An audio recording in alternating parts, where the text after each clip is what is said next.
ñu ngi leen di nuyu di leen jaajëfal yéen ñi nga xamante ne nii yéenay suivre chaîne bi di Xalaat TV ñu leen di dalalaat ci seen nouvelle vidéo tey nag dañuy wax ci wàllum télécommunication ak ñëwum opérateur bu bees mun nañ ko sax mu ñu tuddee opérateur bu bees ndax ab réseau téléphonique la boo xamante nii mi ngi fi woon depuis ay at mais dañu soppi li nga xamante nii mooy turu marque bi gannaaw bi ay actionnaires yu bees ñëwee loolu tax Tigo nekk tey Free depuis le 1er octobre depuis boobu nag ay consommateurs am nañ ci mbégte ñu ci bëri ñi ngi fasal seen kontante parce que dafa am ab opérateur bu fi nekk muy Orange ñenn ñi jàpp ni ab entreprise la buy appliquer ay tarifs ay njëg yu cher ci li nga xamante ni mooy service bi proposé moo xam ci wàllum internet moo xam ci wàllum woote téléphone njëg yi dafa jéggi dayoo te loolu mën nañ ni réalité la parce que Sénégal bokk na ci dëkk yi nga xamante ni nii ci Afrique de l'Ouest yi gën a cher le téléphone ak internet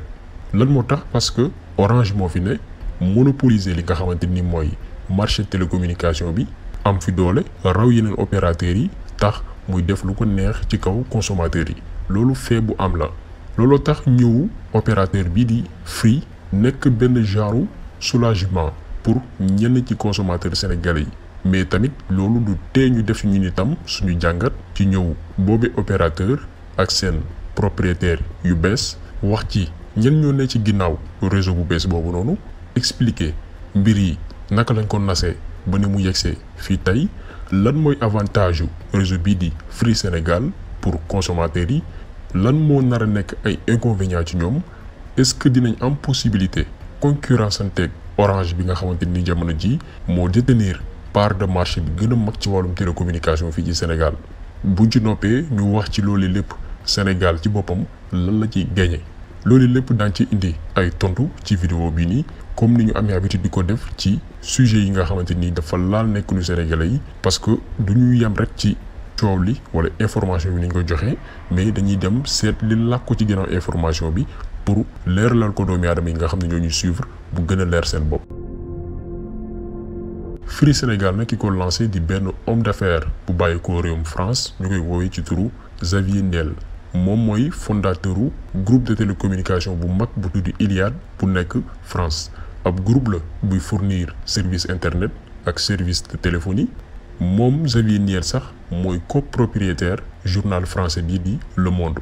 moom moo jënd Tigo ci Millicom bu ngeen fàttalikoo avant même que Millicom di jaay Tigo Xavier Niel njëkkoon nañ ko jox kii di Kabirou Mbodj mooy ki moom Wari mais après am na conflit d'intérêt bu am ci diggante bi Millicom annulé li nga xam ni mooy transaction boobu noonu muy jaay Tigo kii di Kabirou Mbodj pour jox ko Yérim Sow ñu bëri déggoon nañ coow li ba président Macky Sall defoon ci intervention mais jamono jooju wax ji mooy Xavier Niel moo nekkoon ci ginnaaw Yérim Sow xëy na moo nekkoon ci kanam moom lañ gën fës moo géré woon dossier bi ci biir Sénégal mais ab groupe homme d'affaires la bu làkku ci ginnaaw pour détenir li nga xamante ni mooy licence su Tigo bi ci noonu la Millicom cédé li nga xamante ni mooy Tigo bi nga xamante ni moo nekk tey Free Sénégal actuellement nag Xavier Niel bi leen wax sànq muy entrepreneur français bi ak Yérim Sow ak beneen homme d'affaires bu bàyyeekoo réew Madagascar bu wuyu ci turu Hassanein ñoom ñoo ne ci ginnaaw projet bii nii muy Africa Holdings Limited. investissement bi Xavier Niel nag def fii ci Sénégal du lu bees ci moom parce que en Europe boo demee moo nekk ci ginnaaw Monaco Télécom am ci ay parts yu bari en Suisse aussi jënd na fa benn filiale boo xamante ni Orange moo ko fu moomoon mu jënd ko dippee ko Salt. Irlande aussi acquérir na fa 31% wu opérateur bi fa ëpp doole te seetlu bi mooy dëkk yi nga xamante ni investir na fa jënd fa ay part wala jënd fa ay société ci wàllum télécommunication dafa réussir imposer wu fa ba sax di concurrence ñi nga xamante ni ñoo fa nekk am fa doole xamuñu nag fii ci Sénégal la lay joxe mais seetlu bi mooy bépp dëkk boo xamante ni jaar na fa ay résultats yu satisfaisant la fa am te dina parvenir déjouer li nga xamante ni mooy concurrence bi.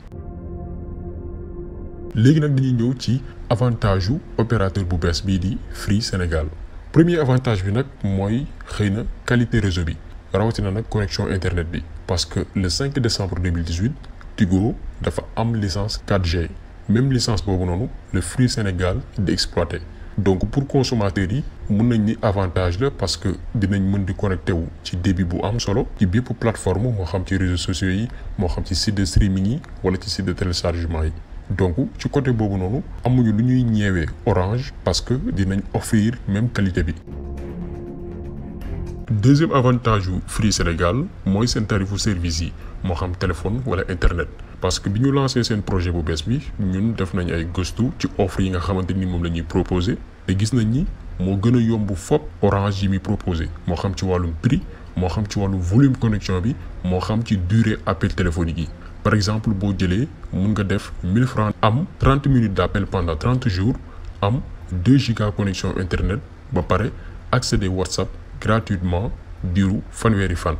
ci beneen wet boo dépensé 6000 francs ci diiru 30 jours di nga am 800 minutes communication téléphone di nga am itam 20 giga connexion internet ak connexion sur WhatsApp illimité gratuite. donc ak offre yi nii mën nañ ni Free moo gën a moins cher que seeni concurrents yi.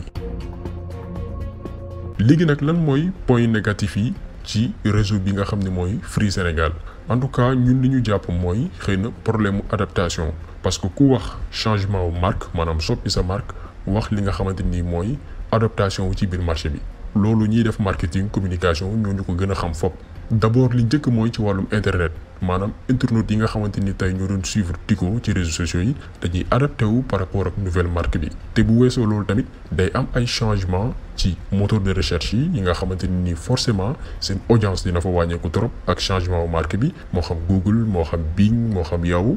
donc investissement supplémentaire la pour nouveau propriétaire bi mais xëy na peut-être préparer nañ ces moyens là pour combler li nga xam ne mooy absence d'audience bi nga xam ne dinañ ko am ci moteur de recherche yi ak sur le net en général.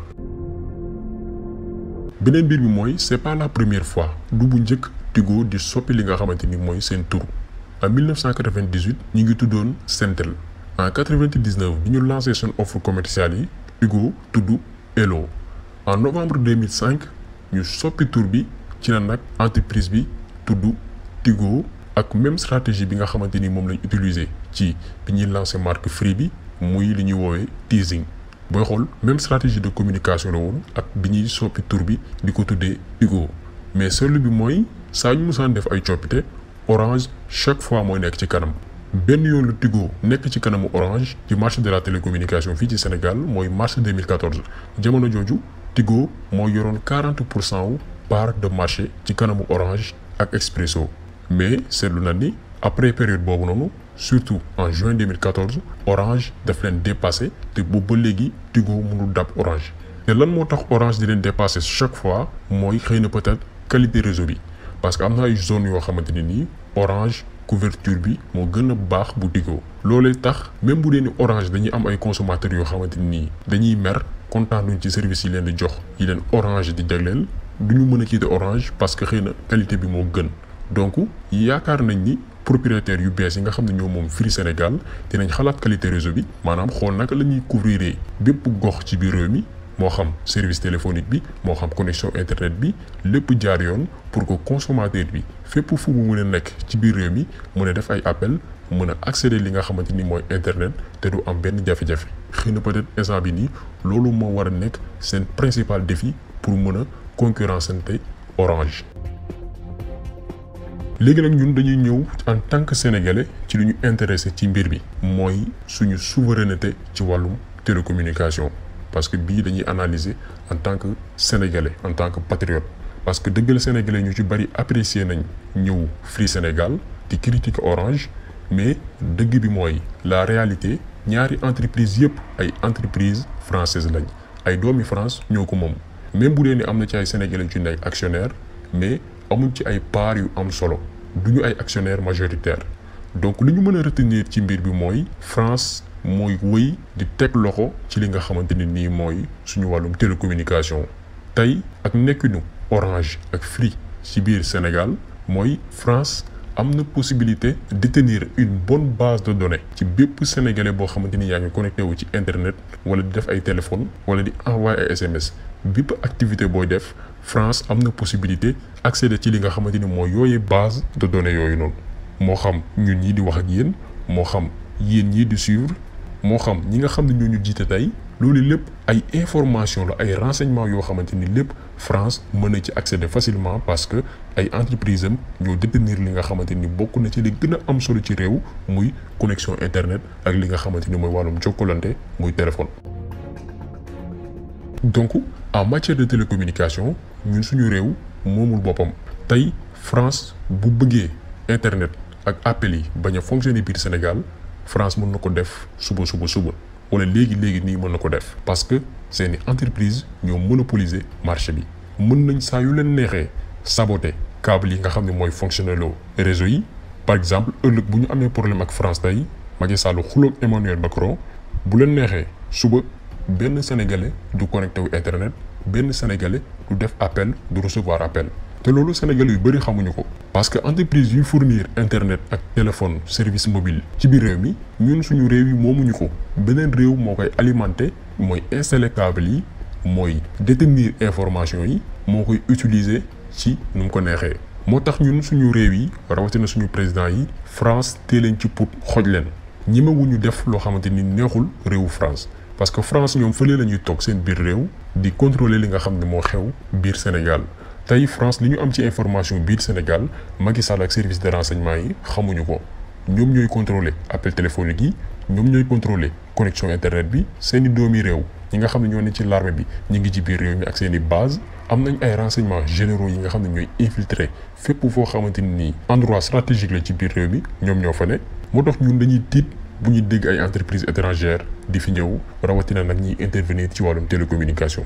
ñun amuñu benn contrôle ci suñu système de télécommunication te loolu bokk na ci li tax suñu état yi faible ci dëkk yu ci mel ni France parce que dafa am fuñ leen téye te nag fu am solo. donc loolu défi la boo xamante ni war nañ ko relever maanaam contrôler secteurs yi nga xam ne moo gën a sensible suñu réew yu ci mel ni télécommunication santé éducation maanaam teg ko suñu loxo pour que ëllëg benn dëkk du am possibilité duñu chantage di saboter suñu système boobee nga xam ni moo ñuy permettre ñuy jokkalante donc loolu défi la boo xamante ni war nañ ko relever.